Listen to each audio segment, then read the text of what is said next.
and welcome to One Thing Thursday for June.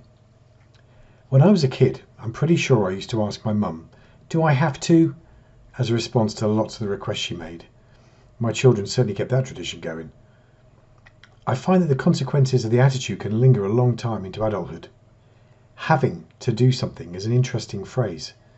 Do you notice the weight that word has?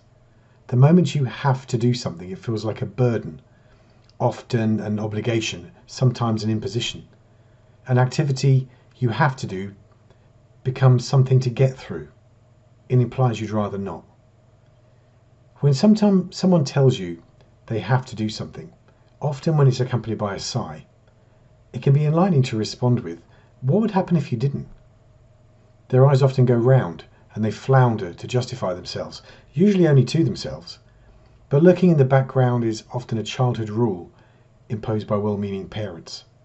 I have to stay in tonight because. I have to stay with my husband because. I have to stay in this job because. It's the job of therapy to unravel the rules that lead to the tyranny of having to do things you don't want to. And links to great therapists will be along shortly. But my One Thing Thursday for June is actually going to offer something to help with the have-tos that do need doing, but which sometimes it would just be easier not to do, like exercise, playing with the kids, or visiting relatives. I realised the value of what I'm about to offer when I recovered from long COVID. I've exercised my whole adult life.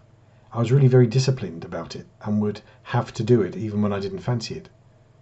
I've recently felt well enough to start running again, and I can't tell you the joy of being able to do so after experiencing the effort it took just to climb the stairs.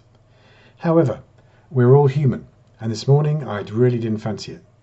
But I've committed to a 5k run for a charity called Checked, who support children who suffer from eye cancer and their families. I felt like I had to. That's a burden to carry on your run. Then, something from a wise friend of mine called Jill came to mind. She once suggested that instead of saying "I have to," you replace it with "I get to." Instantly, "I get to run" reminded me of how lucky I am to be able to go out and move freely. I get to hear the birds, see some rabbits, say hi to a lovely red setter who wanted to tell me about his bandage. Get to reminds us of the privilege of being able to do a thing, not the burden of it. So that's the gift I offer you today. What would changing the phrasing do for you today? Before I go, you get to hear my joke. My overweight parrot died today. I was upset, but it was a huge weight off my shoulder. Have a great month.